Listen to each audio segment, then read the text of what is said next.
The sun blazed over the endless Iowa cornfields, painting the horizon in hues of gold and amber. Tom Harper, a third-generation farmer with calloused hands and a heart as wide as the Midwest, was tinkering with his ancient tractor when it happened. One moment, he was cursing the rusted bolts under his breath. The next, a blinding flash tore through the sky, and the world spun like a kaleidoscope gone mad. His stomach lurched, his vision blurred, and when he opened his eyes, the familiar hum of cicadas was gone. Instead, a cacophony of strange voices and the scent of smoke and earth filled the air. Tom staggered to his feet, his flannel shirt clinging to his sweat-soaked skin. He wasn't in Iowa anymore. Towering stone terraces carved into a rugged mountainside stretched before him, dotted with men and women in vibrant, woven tunics. Their faces, bronzed by the sun, were etched with worry as they toiled over wilted crops under a merciless Andean sky. Quinoa stalks, limp and yellowing, drooped in the fields, and the air buzzed with murmurs of despair. This was no dream. This was Peru, the heart of the Inca Empire, circa 1400. And Tom, a man who'd never left the Midwest, was now stranded in a world that didn't know tractors or Twinkies. His first instinct was to laugh, a nervous, disbelieving chuckle that drew curious glances from the farmers nearby. "Well, I'll be damned," he muttered, scratching his stubbled jaw. "Either I'm drunker than a skunk on moonshine, or I just time traveled." The farmers, clutching wooden hoes, eyed him warily. To them, Tom was an enigma, broad-shouldered giant with strange clothes and a tongue that spoke gibberish. His faded blue jeans and John Deere cap were as alien as the stars above. Tom's heart raced, but he wasn't one to panic. Growing up on a farm taught him to roll with the punches, whether it was a hailstorm or a busted combine. He scanned the fields, his farmer's eye catching the telltale signs of trouble: soil stripped of nutrients, crops starved for water, and no sign of crop rotation. These people were working themselves to the bone, but their methods were bleeding the land dry. Hunger hung over the valley like a storm cloud, and Tom could feel it in the hollow cheeks of the children watching him from the edge of the field. That's when he saw her, Lila, a young Inca woman with eyes like obsidian and a fierce determination in her stride. She was hauling a basket of shriveled potatoes, her braided hair swinging as she barked orders to the other workers. Unlike the others, she didn't shrink from Tom's gaze. Instead, she marched right up to him, her chin raised, and demanded in Quechua, "Who are you, stranger? Why do you stand idle while we starve?" Tom didn't understand a word, but her tone was clear as day. He held up his hands, grinning despite himself. "Easy, ma'am. I'm just a guy trying to figure out what in tarnation's going on." His Iowa drawl only deepened her frown, but something in his easy smile softened her suspicion. She gestured for him to follow, leading him to a stone-walled village nestled at the base of the terraces. There, under the watchful eyes of warriors clad in feathered armor, Tom realized he wasn't just a curiosity, he was a potential threat. The village was alive with the rhythm of survival: women grinding maize, men sharpening tools, and priests chanting to the sun god Inti, their voices rising like smoke. But beneath the bustle was a palpable fear. Lila, through halting gestures and a smattering of shared words, explained the crisis. The empire was in the grip of a brutal drought, the worst in living memory. The quinoa and potato harvests had failed for 2 seasons, and the people were rationing what little they had. The Sapa Inca, the divine emperor, was growing restless, and whispers of rebellion stirred in the shadows. If the crops failed again, the gods would demand blood, and not just from llamas. Tom's mind raced. He wasn't a historian, but he knew enough from late-night History Channel binges to recognize the stakes. The Inca were a powerhouse, their empires stretching across mountains and jungles, but even they couldn't fight starvation. And here he was, a man who'd spent his life coaxing life from stubborn soil. He didn't know how he'd gotten here, but he sure as hell wasn't going to stand by while people starved. That night, as the village gathered around a communal fire, Tom made his move. Using Lila as a reluctant translator, he stood before the elders, his cap in hand, and laid out his plan. "Back where I'm from," he said, his voice steady despite the sea of skeptical faces. "We don't just plant the same crop year after year. You gotta rotate corn one season, beans the next. Keeps the soil alive. And compost? That's your secret weapon. Mix in some manure, some leaves, and you'll have dirt so rich it'll sing." The crowd murmured, some intrigued, others scoffing. Lila's translation faltered when Tom called quinoa a superfood, his grin widening as he added, "Trust me, folks, this stuff's gonna be all the rage in 600 years. The elders exchanged glances, torn between curiosity and tradition. But one voice cut through the chatter like a blade quorum, the high priest, a gaunt man with eyes that burned like coals. Draped in a cloak of scarlet feathers, he rose, pointing a gnarled finger at Tom. "This outsider mocks our ways," Corim thundered, his voice echoing off the stone walls.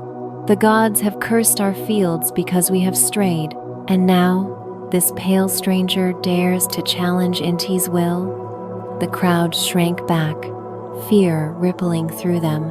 Tom, unfazed, crossed his arms. "With all due respect, Padre, your gods ain't the problem. Your soil's just tired. Let me prove it." Corim's lips curled in a sneer, but before he could retort, Lila stepped forward, her voice sharp. "If the stranger fails, we lose nothing. If he succeeds, we eat."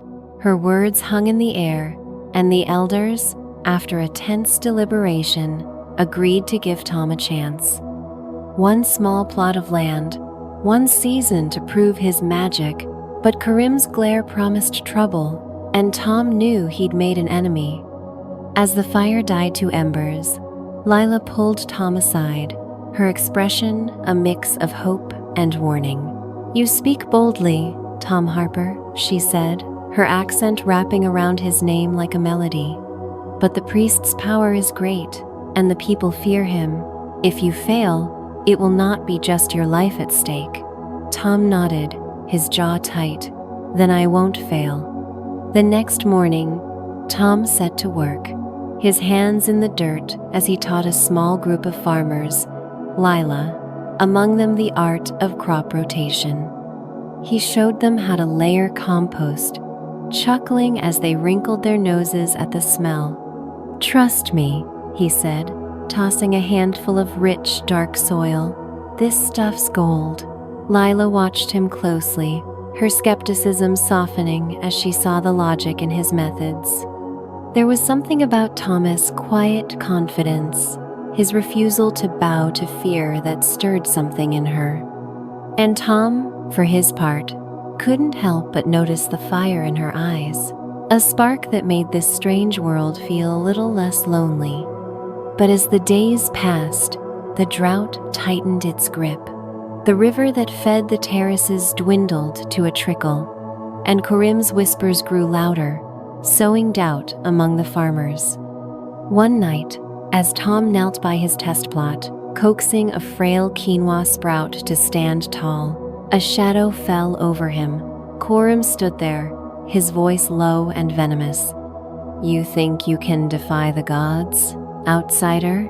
The Sapa Inca will hear of your blasphemy." Tom rose, wiping his hands on his jeans. "Tell your boss what you want. I'm here to grow food, not start a holy war."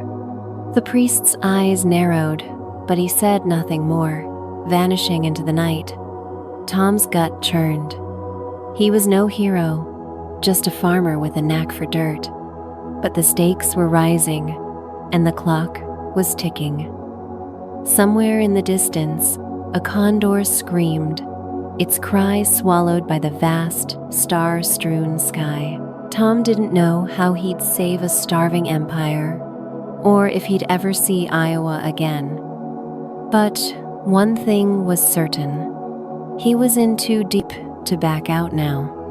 The Andean dawn broke over the terraces, casting a golden glow on the patchwork of fields where Tom Harper knelt, his hands buried in the cool, dark earth. The air was sharp with the scent of dew and desperation, and the village buzzed with a nervous energy. Tom's test plota, modest square of land, granted by the elders, was his proving ground, his one shot to show the Inca that a farmer from Iowa could outsmart a drought. But the stakes felt heavier than a sack of grain. Coram, the high priest, was watching, his scarlet cloak a blot against the sunrise, his whispers poisoning the villagers' fragile trust. And Lila, the fierce-eyed woman who'd become Tom's ally, was counting on him to deliver. Failure wasn't just a bad harvest, it was a one-way ticket to a sacrificial altar. Tom wiped sweat from his brow, his John Deere cap tilted back as he surveyed his work. The plot was a patchwork of innovation, quinoa interspersed with nitrogen, fixing beans, a crude irrigation channel dug with borrowed tools, and heaps of compost that had the farmers gagging but intrigued. He'd spent days teaching Lila and a handful of converts, young men like Kusi, and old women like Mama Kalathi, basics of crop rotation. "Think of the soil like a battery," he'd explained, his drawl cutting through their puzzled stares. "You gotta recharge it, or it dies." Lila had translated with a spark of amusement, her lips twitching when Tom called quinoa the kale of the Andes. The joke was lost on the others, but her laugh low and warm made his chest tighten in a way that had nothing to do with the altitude. But not everyone was laughing. Coram's influence was a shadow over the village, and many farmers clung to tradition, wary of Tom's foreign magic. They'd seen too many failed harvests, too many offerings to Inti that hadn't brought rain. One morning, as Tom demonstrated how to layer compost, a burly farmer named Huena spat at his feet. "You mock our gods, pale one," he growled, his Quechua sharp as a blade. "The priest says your ways anger Inti." Tom, unfazed, tossed a handful of rich soil at Huena's feet. "Inti's got bigger problems than my compost pile, friend. You want to eat this winter? Help me dig." Lila stepped between them, her voice a whip. "Enough, Huena. The elders gave him this chance. Let him prove it." Huena backed off, muttering, but the tension lingered like smoke. Tom caught Lila's eye, a silent thank you passing between them. She was his anchor in this strange world, her strength and quick wit keeping him grounded. And if he let his gaze linger a little too long on the curve of her jaw or the fire in her eyes, well, he chalked it up to the thin mountain air. The days blurred into a feverish rhythm of work. Tom and his small crew toiled from dawn to dusk, hauling water from the dwindling river, turning soil, and planting seeds with a precision that felt like defiance. Kusi, a lanky teenager with a quick grin, took to Tom's methods like a duck to water, asking endless questions about the land beyond the stars. Mama Kula, her hands gnarled as tree roots, muttered prayers to Pachamama, but followed Tom's lead, her faith in the earth outweighing her fear of the priest. Slowly, the plot began to transform green, shoots of quinoa piercing the soil, beans climbing sturdy stalks.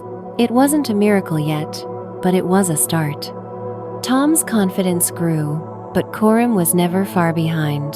The priest prowled the terraces, his voice dripping with venom as he rallied the doubters. One night, as Tom and Lila sat by a fire, planning the next day's work, a crowd gathered at the village square. Coram stood atop a stone platform, his arms raised to the starry sky. "The outsider defiles our land," he roared. "His strange crops are a curse, a blight on Inti's favor. We must cleanse the fields before the gods abandon us." The crowd roared back, fear and hunger twisting their faces. Tom's stomach dropped. He'd seen mobs before, angry farmers at town halls, railing against crop prices, but this was different.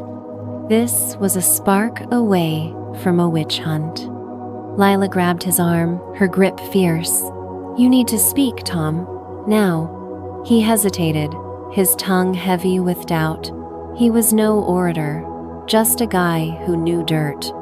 But her eyes burned with urgency, and he couldn't let her down. He climbed onto a low wall, facing the crowd, his heart pounding like a combine engine. "Listen up," he shouted. Lila, translating his words with fire. "I ain't here to fight your gods. I'm here to feed your kids.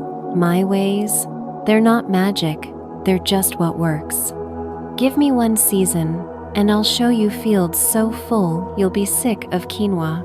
A few laughed, but Coram's glare silenced them. "And if you fail," the priest hissed.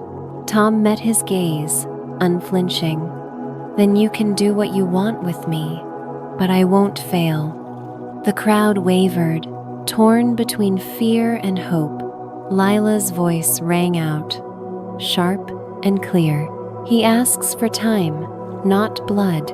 Who among you will starve for pride?" Slowly, the tide turned. Kusi stepped forward, then Mama Killa, and soon a dozen others pledged to help Tom's plot. Coram's face twisted with rage, but he retreated, his cloak snapping in the wind. For now, Tom had won. But the victory was fragile, and the drought was relentless. The real test came a week later, when a storm rare and vicious swept through the valley. Not rain, but a howling wind that tore across the terraces, ripping young plants from the soil and burying fields in dust. The village wailed as their traditional crops were decimated, and Coram seized his chance, proclaiming the storm Inti's wrath. Tom's plot, though battered, held stronger, his deep-rooted beans and careful irrigation, saving most of the crop. But the damage was enough to shake his team's faith. Kusi, his eyes wide with fear, whispered, "Is the priest right, Tom? Are we cursed?" Tom clapped a hand on the boy's shoulder, his voice steady. "Ain't no curse, kid. Just weather. We rebuild, we replant. That's what farmers do." He rallied the team, working through the night to salvage what they could. Lila was at his side, her hands blistered but unyielding, her faith in him a quiet fire. As they worked, their fingers brushed in the dirt, and for a moment, the world shrank to just them two souls fighting the same fight, their breaths mingling in the cool night air. Tom pulled back, his heart racing, but Lila's smile held a promise he couldn't ignore. By dawn, the plot was patched, but the village was on edge. Coram's followers grew bolder, sabotaging tools and spreading rumors of Tom's dark sorcery. The priest's final blow came at a council meeting, where he demanded Tom's banishment. "He brings ruin!" Coram roared, holding up a wilted quinoa stalk as evidence. The elders wavered, their faces grim. Lila argued fiercely, but it was Tom who tipped the scales. He stood, holding a single green shoot from his Plotus symbol of hope. "This," he said, his voice low but fierce, is what I'm fighting for. Not glory, not power, food. Let me finish what I started. The head elder, a weathered man named Yupanqui, studied Tom for a long moment. Then, with a nod, he granted Tom one final chance, but with a warning. The Sapa Inca grows impatient, Yupanqui said. If your crop fails, outsider, the gods will have their due. Tom swallowed hard, the weight of the empire on his shoulders. As the meeting dispersed, Lila pulled him aside, her voice low. You're braver than you know, Tom Harper. Coram won't stop. Be ready. That night, as Tom lay on a straw mat, staring at the stone ceiling of his borrowed hut, he felt the walls closing in. He was no hero, no savior, just a farmer out of his depth. But the thought of Lila's trust, of Kusi's eager grin, of a village that might not starve, kept him going. He didn't know if he'd see Iowa again, but he'd be damned if he let Karim win. The real fight was coming, and Tom Harper was ready to dig in. The Andean sky burned crimson as the sun sank behind the jagged peaks, casting long shadows over the terraces of the Inca village. Tom Harper stood at the edge of his test plot, his hands caked with dirt, his heart pounding like a war drum. 7 days. That's what the Sapa Inca had given him, 7 days to save the harvest or face the altar of Inti, where his blood would stain the stones as an offering to appease the gods. The emperor's decree had come at dawn, delivered by a stone-faced warrior clad in golden feathers. Prove your worth, outsider, or the empire will claim your life. The words echoed in Tom's mind, sharp as the obsidian blades glinting in the warrior's hands. The village was a pressure cooker, its people teetering between hope and despair. Tom's Plothis patchwork of quinoa, beans, and compost was the only patch of green in a valley of wilted fields, a fragile beacon against the drought's relentless grip. But the odds were stacked against him. The river was a trickle, the soil parched, and Korim, the high priest, was a venomous shadow, his followers sabotaging Tom's efforts with every passing hour. And then there was Lila Fierce, unyielding Lila, whose faith in him was both a lifeline and a weight. Her obsidian eyes held a fire that made Tom want to fight harder, to be more than just a farmer lost in time. The first day was chaos. Tom rallied his small crew, Lila, Kusi, Mama Killa, and a handful of wavering converts under the scorching sun. We've got 1 week to make this plot sing, he said, his Iowa drawl steady despite the knot in his gut. More water, tighter rows, and every trick I've got.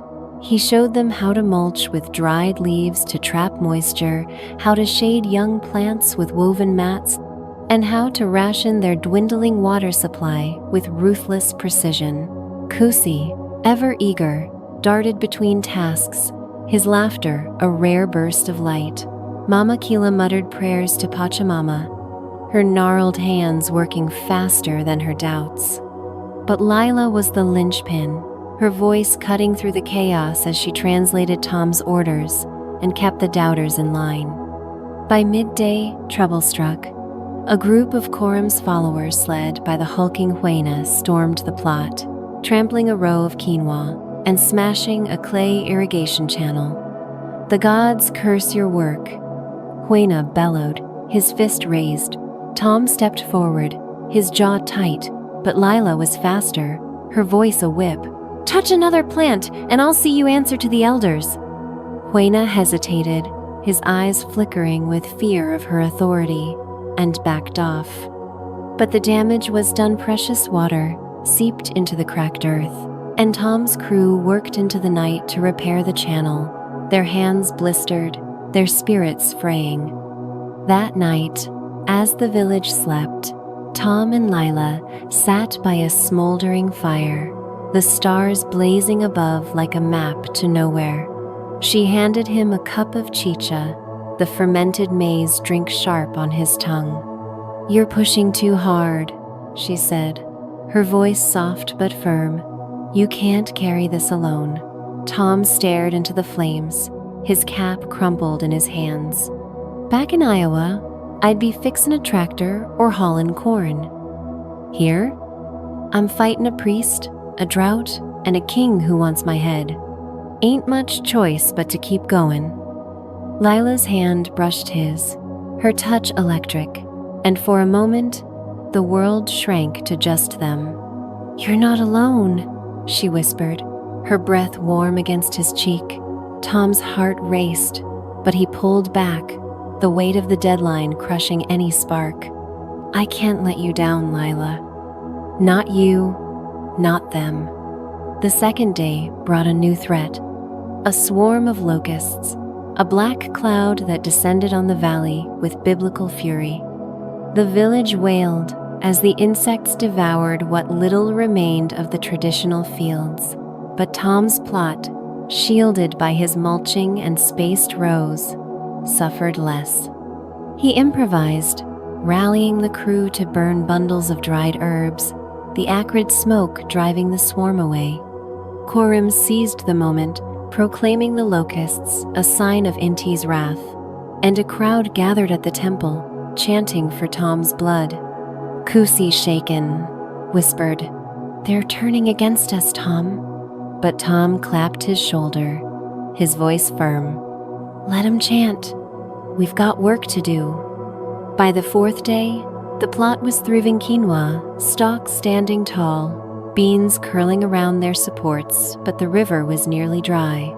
Tom's irrigation system, a network of channels and clay pipes, was failing. He needed more water, and fast. Lila suggested a desperate plan: tap a hidden spring high in the mountains, known only to a few elders. It was a day's climb, treacherous and guarded by Corim's loyalists, but Tom saw no other way. "Let's roll," he said, grabbing a borrowed spear and a sack of tools. Lila, Kusi, and Mama Kila joined him, their faces set with determination. The climb was brutal, the air thin, the rocks sharp underfoot. Corim's men shadowed them, their footsteps echoing in the narrow passes. At the spring, a trickle of crystal water seeping from a mossy cliff disaster struck. Huena and his thugs ambushed the group, their slingshots hurling stones with deadly aim. Tom dove behind a boulder, shielding Lila as a stone grazed his arm, blood welling hot and fast. "Stay down," he growled, but Lila was already moving, her own sling whirling. She struck Huena's knee, sending him howling, and the others scattered. Tom and Kusi worked frantically, digging a channel to divert the spring's flow, while Mama Killa stood guard, her prayers a fierce chant against the chaos. They succeeded, the water gurgling down the mountain, but the victory was bittersweet. Huena's men retreated, but Corim would know of their triumph, and his wrath would be merciless. As they descended, Lila's hand found Tom's, her grip fierce. "You're bleeding," she said, her fingers tracing the gash on his arm. Tom grinned, wincing. "Just a scratch, darlin'. Worth it for that water." Her laugh, soft and fleeting, was a spark in the dark, but her eyes held a warning. The worst was yet to come. The sixth day was a race against time. The spring's water revived the plot, the quinoa and beans surging with life, but Corim's sabotage escalated. Tools vanished, compost piles were scattered, and a fire set by unseen hands nearly engulfed the plot. Tom's crew fought the flames, their faces streaked with soot, their resolve unbreakable. Lila's voice, hoarse from shouting orders, never wavered, and Tom felt a surge of pretty something deeper every time their eyes met. But the priest's final blow came at dusk. A decree from the Sapa Inca, summoned by Coram's lies, demanding Tom present his harvest at dawn or face immediate sacrifice. That night, the village was a tinderbox. Coram's followers chanted at the temple, their voices a low, menacing hum, while Tom's crew worked under torchlight, harvesting every viable stalk. Tom's hands shook as he cut quinoa, his mind racing. "We've got enough," he muttered, more to himself than anyone. "We have to." Lila, her braid unraveling, her tunic streaked with dirt, grabbed his arm. "You've done the impossible, Tom. They'll see it." But her voice trembled, and Tom knew she feared the Emperor's judgment as much as he did. Dawn broke on the 7th day, and the village gathered at the central plaza, a sea of anxious faces under the looming shadow of the Sapa Inca's throne. The Emperor, a figure of divine menace, draped in gold, sat flanked by warriors, his eyes unreadable. Coram stood at his side, his smirk a blade. Tom, Lila, Kusi, and Mama Kila carried baskets of their harvest quinoa and beans, vibrant and heavy with promise. The crowd gasped as Tom presented the yield, his voice steady despite the sweat beading on his brow. "This ain't magic," he said, Lila translating with fierce pride. "This is what happens when you work with the land, not against it. Give me one season, and every field can look like this." Coram stepped forward, his voice dripping with scorn. "Lies! This outsider defiles Inti's will. His crop is a trick, a curse." He held up a wilted stalk stolen from a sabotaged corner of the Plota's proof. The crowd murmured, fear rippling through them. Tom's heart sank, but Lila's voice cut through the noise. "Test the harvest," she demanded, her eyes blazing. "Taste it, weigh it, see its truth." The elders, spurred by her courage, examined the baskets, their faces shifting from doubt to wonder. The quinoa was plump, the beans firm enough to feed the village for weeks. The Sapa Inca rose, his presence silencing the plaza. He took a handful of quinoa, rolling it in his palm, then tasted it. The silence was suffocating. Then, with a nod, he spoke, his voice low but resonant. "The outsider has proven his worth. His ways will feed our people." The crowd erupted in cheers, but Coram's face twisted with rage. "The gods will judge him," he spat, but the Emperor's gesture silenced him. Tom's crew embraced, Kusi's grin wide as the sky, Mama Kila's prayers now songs of thanks. Lila threw her arms around Tom, her laugh a melody against his chest. "You did it," she whispered, and for a moment, Tom let himself believe he could stay in this world with her. But as the crowd dispersed, the Sapa Inca summoned Tom to his side. "Your life is spared," he said, his eyes piercing. "But your work is not done. You will teach our farmers, or the gods will demand more than blood." Tom nodded, his relief tempered by the weight of the task ahead. As he turned to leave, Lila's hand found his, her touch a promise. The harvest was won, but the fight was far from over, and Coram's glare, burning from the shadows, promised vengeance. The Andean night was alive with celebration, the village plaza aglow with torchlight and pulsing with the rhythm of drums. The air was thick with the scent of roasted quinoa and chicha, the fermented maize drink flowing freely, as the Inca honored Tom Harper, the outsider who'd turned their barren fields into a feast. His test plot had yielded a harvest that defied the drought, and the Sapa Inca's decree had cemented his place. Tom was no longer a stranger, but a revered advisor, tasked with transforming the empire's agriculture. Men clapped his shoulders, women offered woven bracelets, and children darted around him, their laughter a melody that warmed his Iowa heart. Yet beneath the revelry, a restless current tugged at Tom's Sula whisper of home, of cornfields under a Midwest sky, and a question that burned brighter with every passing moment. Could he ever go back? Lila stood at the heart of the celebration, her presence magnetic, her woven tunic clinging to her curves as she swayed to the music.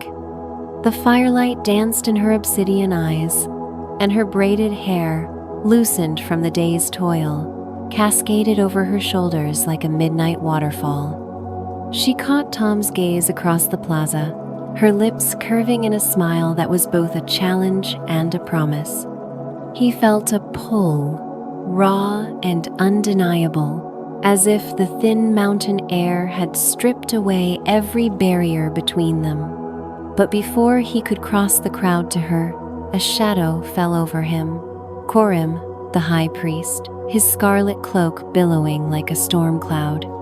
The priest's face was a mask of barely contained fury, his voice a low hiss. "Enjoy your triumph, outsider. But the gods see all, and their judgment is not swayed by mortal feasts." Tom squared his shoulders, his farmer's grit unshaken.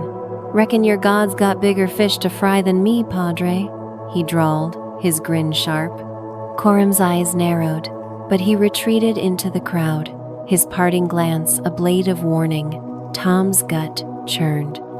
The priest's power was wounded, not broken, and a man like Coram didn't slink away quietly. But tonight, Tom pushed the thought aside. Tonight, he'd earned a moment to breathe. Lila found him by a stone wall, away from the clamor, her presence a quiet fire in the cool night.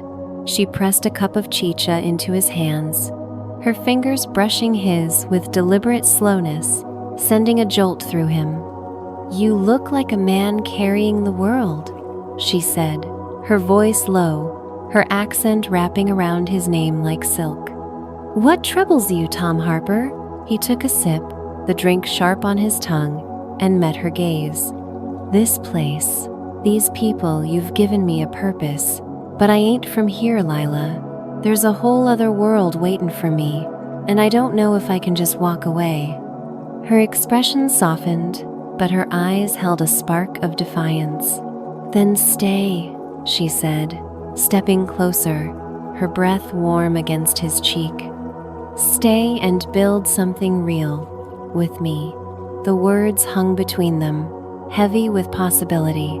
Tom's heart raced, his hand itching to pull her close, to lose himself in the heat of her. But before he could answer, a figure emerged from the shadows, a young priestess named Sumac, her face pale, her eyes wide with urgency. "Tom Harper," she whispered, glancing nervously at the crowd. "Corim plans treachery. He speaks of a ritual to banish you, a culling of the false prophet. But there is another way. Follow me." Tom hesitated, his eyes locked on Lila's. She nodded, her jaw tight. "Go, I'll watch the crowd."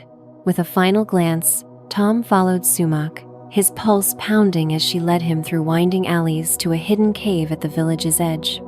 The air inside was damp, the walls etched with ancient glyphs that pulsed faintly in the torchlight. At the cave's heart stood a stone arch, its surface shimmering like liquid starlight, a portal, alive and impossible. Sumac's voice trembled.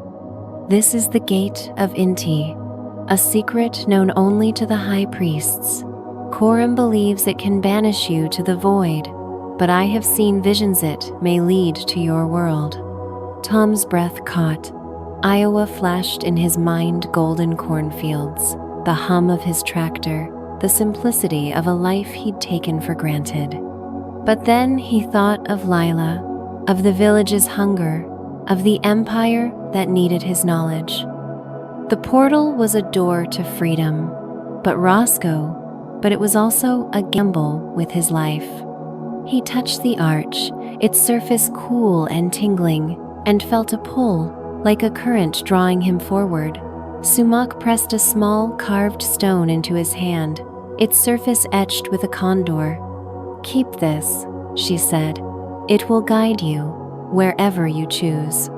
Before he could process her words, a shout echoed from the cave's entrance. Coram's warriors, their obsidian blades glinting, stormed in, the priest at their head. "You will escape the god's wrath," Coram roared, his eyes blazing with fanatic zeal. Tom's heart surged, adrenaline flooding his veins. He was no fighter, but he'd faced down blizzards, and Banklonshi wasn't about to fold now. The cave erupted into chaos. Tom dodged a swinging blade, his farmer's strength driving a fist into a warrior's jaw, sending him sprawling. Sumac screamed, hurling a torch at another attacker, the flames catching his tunic. But Kareem was relentless, his staff raised, chanting a ritual that made the portal flare brighter, its hum deafening. Tom's vision swam, the pull of the portal growing stronger, threatening to tear him from this world. Then Lila appeared, a vision of fury, her sling whirling. A stone struck Coram's temple, staggering him, and she dove into the fray, her movements fluid, her tunic riding up to reveal toned thighs that made Tom's breath hitch even in the chaos. "Go," she shouted, fending off a warrior with a stolen spear. Tom hesitated, torn between the portal and the woman who'd become his anchor. He grabbed her arm, pulling her close, their bodies pressed together, her heat searing through him. "I ain't leaving you," he growled, but Lila's eyes were fierce. "You'll come back?" "I know it." With a final, desperate surge, Tom shoved Coram into the portal's light. The priest's scream was cut short as he vanished, the arch flaring wildly before dimming. The remaining warriors fled, their courage broken. Tom and Lila collapsed against the cave wall, their breaths ragged, their bodies entwined.